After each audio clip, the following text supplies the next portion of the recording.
You know, we've all been there. That sinking feeling when you realize you've messed up, you've hurt someone, and you have to make it right. But what does making it right even look like? Because it's way more than just a quick, I'm sorry.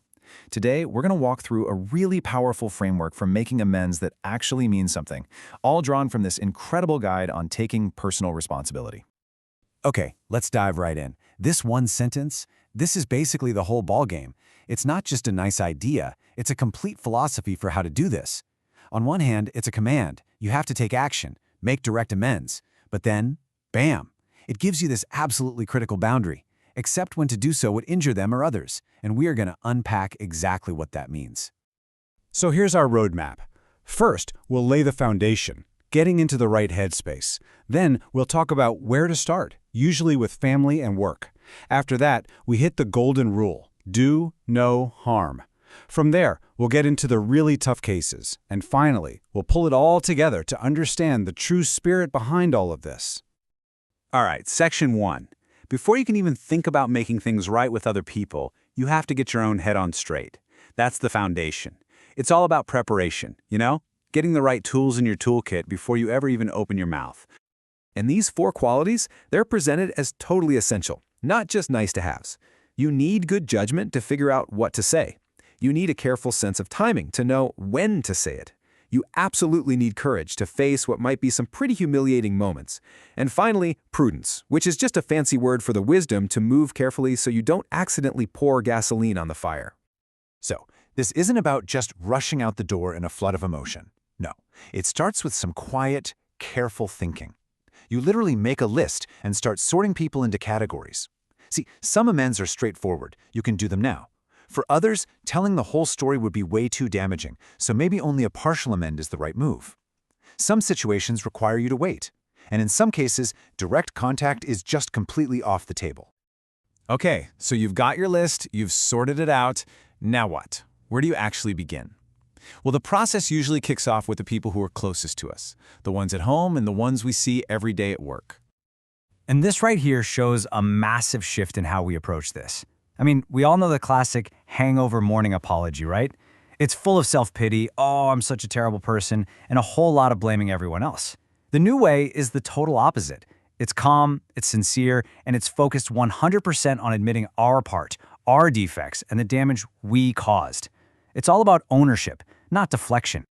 Now, the approach at work is pretty similar, but it just requires a little more discretion. First and foremost, you have to be sure you're actually on a new path, right? So your actions are backing up your words.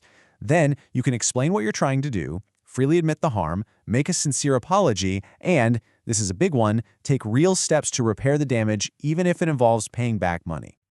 You know, one of the most amazing things about this whole process is how people react. When you come to them with this quiet, genuine sincerity, without any drama or demands, it's pretty incredible how gracious they can be. You might be completely astonished. Even people you thought were your biggest critics might just meet you halfway. But here's the trap. After you've had a few of those good experiences, you feel this huge wave of relief, and right there, a new temptation pops up. To just stop. To avoid the really hard conversations that are still on your list, you start telling yourself, oh, the timing just isn't right, when really, what you're doing is just ducking out of fear. And that very fear, that worry about doing the wrong thing, leads us directly to the single most important rule in this entire framework, the golden rule of not causing any more harm. So let's circle back to this powerhouse phrase. This is the prime directive. It overrides everything else. Your need to clear your conscience, your desire to make things right, it all comes second to this rule. If telling your story is going to cause serious harm to the person you're talking to or to somebody else, you have to hit the brakes and rethink your approach. The source material has a great name for this, the limit of disclosure. And it's such a profound idea.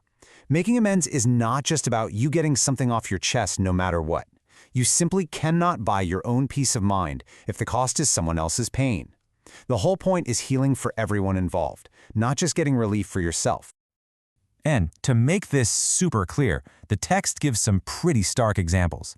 I mean, the classic one is unloading every sordid detail of an affair on a spouse who had no idea. Sure, it might make you feel cleansed, but it could absolutely shatter their world. The principle is simple. Don't just go around recklessly making other people's burdens heavier just to lighten your own. So what happens when making amends and avoiding harm seem to be in total conflict with each other? Well, that's when we get into the really tough stuff, what the source calls navigating razor-edged questions. I mean, think about this one for a second. It's a really high-stakes dilemma. You've stolen money from your job, but nobody has a clue. Part of you, that rigid black and white part, might be screaming, "You have to confess, right now!" But hang on, what if confessing means you're fired on the spot? You lose your house, and your family has nothing. Is that automatically the right thing to do? The framework doesn't just give you a simple yes or no answer here. Instead, it gives you a process for thinking it through. You have to ask yourself, what's the collateral damage of my confession? Have I actually talked to the people who are going to be hurt by this? Have I gotten some outside advice? And, this is key, am I genuinely willing to do the right thing, whatever that turns out to be, once I figure it out? Because at the end of the day, there's no easy one-size-fits-all solution for these kinds of moral tangles. The point isn't to just blindly follow a formula, it's to engage in this really thoughtful, considerate process, using these principles as your guide. So after all this careful thinking and weighing the options, what's the endgame? What is the true spirit of making amends?